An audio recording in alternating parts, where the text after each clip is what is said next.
ኦርቶዶክስ ነሽ? እንኳን ነሽ። ማተብሽ እንዳታወልቂው እሺ። ሌላው ዮናታን አክሊሉ እኔም ትመቸኛል። ከሱስ ስለምታወጣልኝ ይህን ደስ ትለኛለህ። እውነቱን ልንገር፣ ከዛ ጌታን ተቀበሉ ጴንጤ ሆኑ ብለህ ታውጃለህ። መለሰ ታዲያ ወደ ሃይማኖት እየወሰድካቸው አይደለም? ሃይማኖት አይደለም ጴንጤ ወይ ነገሩን ሃይማኖት አይደለም ብላችሁ ሃይማኖት አይደለም ብላችሁ ግን ሳይኮሎጂ እንዴት አድርገው እንደሚጫወቱባችሁ የኦርቶዶክስ ልጅ ስላልገባችሁ በሳይኮሎጂ ነው። ጌታን ተቀበል ሲፋቅ ጴንጤ ሁን ነው። አብየ እንዴት አድርገው ሙድ ይዘው ጫጫጫጫ እንደሚያደርጉ ታለ። ጌታን ተቀበል። ለምን ጴንጤ ከተባለ ሰው ደስ እንደማይለው ያውቃል። አይ ጌታን ነው የምትቀበለው ምንም ጴንጤነት አይደለም ይላል። ደንዋ ጴንጤ ነው ብለው ደግሞ ምን ያደርጋል? አደባባይ አውጥቶ ጴንጤ ሆነ ብለው ይመስላል። እኔን ጴንጤ ሆነ አይደል እንዴ ያለው? አደባባይ ላይ ምንድን ነው የተባለው? ዮኒ ማኛ በረጠጥ አይደል የተባለው? ታዲያ ምንድን ነው የሆንኩት? እንዲህ ነው የሚያጭበረብሯቸው ያራድዬ። በዚህ 100% እስማማለሁ። ይኸውላችሁ 100% ማለት ነው። ምን መሰላችሁ? የሰው ልጅ ሲኖር በዚህ ዓለም ላይ መንፈሳዊ ገጽታ አለው፣ ዓለማዊ ገጽታ አለው። ስጋዊና መንፈሳዊ የሆነው ማለት ነው፣ ሃይማኖታዊ የሆነው። አሁን እነዚህ ያምታቱታል። እዚህ ጋር በዚህ በእንትኑ ነው የሚጠራችሁ። አየህ አሁን እዚህ ጋር ዮኒ ማኛ እንደገለጸው ስለ ዮናታን አክሊሉ በመልካም ወጣት አድርጎ ነው የሚያቀርበው። መጀመሪያ ሰዎችን ከሱስ አውጣቸዋለሁ፣ ከእንደዚህ ከሱስ ከምናምን ከመጥፎ ነገሮች ከወንጀል ከምናምን አወጣቸዋለሁ ይልና ይጠራቸዋል። ከዛ እዛ መድረክ ላይ ግን መጥፎ ነገሮች ነው አየህ ወደ እምነት ነው የሚሰብክላቸው። እዛ ላይ ገብቷቸዋል አይደል? ችግር የለም ምናምን ይላል እዛ ጋር ግን ወጥቶ ግን ሃይማኖታዊ ነገር ነው የሚሰብክላቸው። አያቸው መጀመሪያ ሲያቀርበው እኮ ከሱስ ከምናምን አወጣቸዋለሁ ነው። ስለዚህ የሚመስለው እዚህ ጋር ሳይኮሎጂ እንደዚህ ከሕክምና ጋር የተገናኘ ምናምን ነው። እዛ መድረክ ላይ ግን ሌላ ነገር ነው። ስለዚህ ሰው የገለጸው ነገር አለ። መጀመሪያ የተናገረው ነገር ይዞ እሱን ነው እንጂ ማስኬድ ያለበት። እዛ ጋር ሌላ ሲናገር መልካም ወጣት ለማፍራት ነው ምናምን ነው። እዛ መድረክ ላይ ሲወጣ ግን ሌላ ነገር የሚሆን ከሆነ አስቸጋሪ ነው። እኔ ሁላ እንዴት እንደማይንቁ ራሱ አይገባኝም። እዛ ጋር የሚሄዱት ልጆች እዛ ጋር ወጥቶ መድረክ ላይ ሌላ ነገር ሲሳደብ ሲናገር ቤተክርስቲያንን እንዴት አይነቁም ነው? እንዴት ዝም ብለው ያያሉ ነው? እኔ ራሱ እሱ ራሱ ጥያቄ የሚሆንብኝ ነገር ነው። እና ማታለያ እንደዚህ አይነት ማታለያዎች አሉ እና ይሄ ልክ አይደለም። ትክክለኛ የሆኑ እንትኖች አሉ ፓስተሮች ምናምን እነሱን ዮኒ ማኛ በግልጽ እዚህ ጋር ሲናገራቸው እናያለን። እስቲ እንመልከተው። እውነተኛ ፓስተሮች ስበኩ። አሁንም ደጋግሜ እናገራለሁ። ፓስተር ቸርነት እግዚአብሔር ይባርክ፣ ስበክ። ማይሻዬ ኑሪልኝ። ፓስተር ቸርነት ስበክ። ዶክተር ማሙሻ ስበክ፣ እግዚአብሔር ይባርክ። ፓስተር ቶሎሳ ስበኩ። ፓስተር አሊ ቲክታክ ላይ ካየሁት ደግሞ ፓስተር አሊ። ጥበቡ ወርቅዬ ቲክታክ ላይ አልመጣም። እግዚአብሔር አምላክ ይባርክ ጥበቡ ወርቅዬ። በጣም በጣም መልካም፣ ስለ ክርስትና ብቻ መታወራ፣ የትቢት የድንፋታ ማንነት የሌለበት እናንተ ስበኩ። ሌላው እህታችን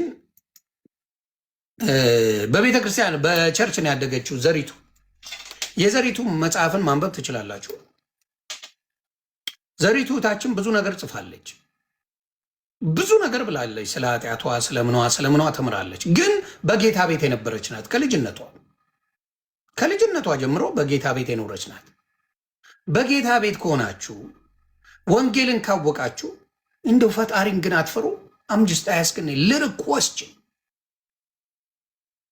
ትንሽዬ የጌታን ወንጌል የምታውቁ የጌታን መጽሐፍ ቅዱስ የምታገላብጡ ጌታን ያገኛችሁ አይሰቀጥጣችሁም? በዛ ደረጃ ስትባልጉ እዚህም ጋር ያቀረበው ነገር በጣም ትክክል ነው። ማለት ሰው የራሱን እምነት ሊሰብክ ይችላል፣ ችግር የለውም፣ ምንም ማለት አይደለም፣ መብቱ ነው፣ መብት አለው።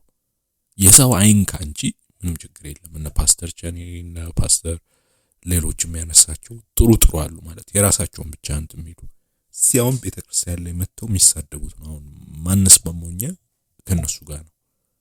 ከነ ዮናታን አክሊሉ በለው ፓስተር ትዝታው በለው ዘርፌ በላት በጋሻው በለው እነዚያው ልክ አይደሉም። በቃ የሰው አይንኩ የራሳቸውን እኮ ማንከለከላቸው። በቃ ይሄን ነው አሁን የኛ ሐሳብ እሱ ነው። አትንኩ ነው በቃ እስካለኩ ድረስ የራሳቸውን ማስኬድ መብታቸው ያ የኛ ሐሳብ ነው።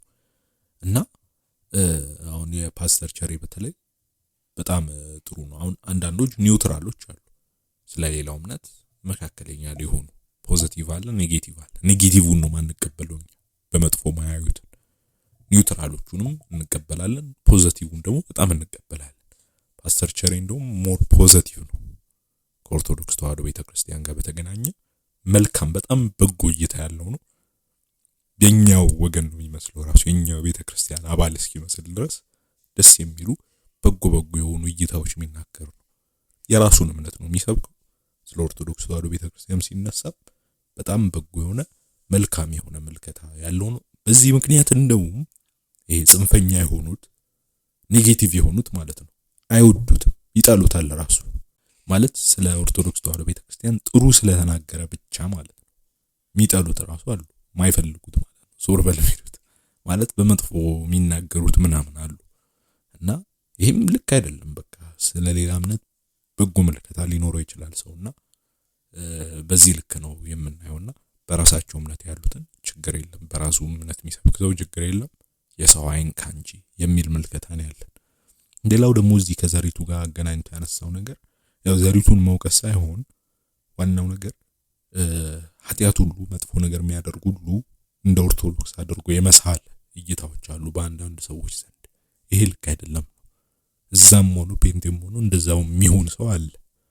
ይሄ የእምነት ጉዳይ ሳይሆን ሰው የትኛውም እምነት ውስጥ ሆኖ ኃጢአተኛ ሊሆን እንደሚችል ይገልጻል ብዬ አስባለሁ።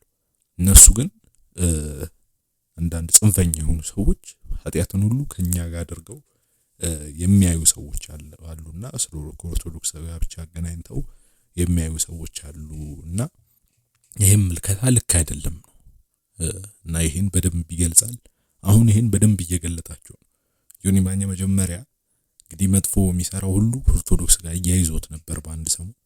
አሁን ግን መልሶ ደግሞ የነሱን ገለጠና ሲያሳይ ደግሞ መልሶ ይወርዱበታል። እኛንተን ሲል ደጋ ደረቀ ጎበዝ ምናምን ሲሉት ነበር። እነሱ ላይ ደግሞ ሲሆን ይረግሙታል ምን ይሉታልና ይሄ ልክ አይደል። ደብል ስታንዳርድ የሚባል ነገር አለ። ለሁለት በተመሳሳይ መስፈርት ላሉ ነገሮች ሁለት መስፈርት ማበጀት አይነት ነገር ነውና የሚገርም ነው እንግዲህ ጉዳዩ እንዲህ እየሄደ ይገኛል ማለት ነው።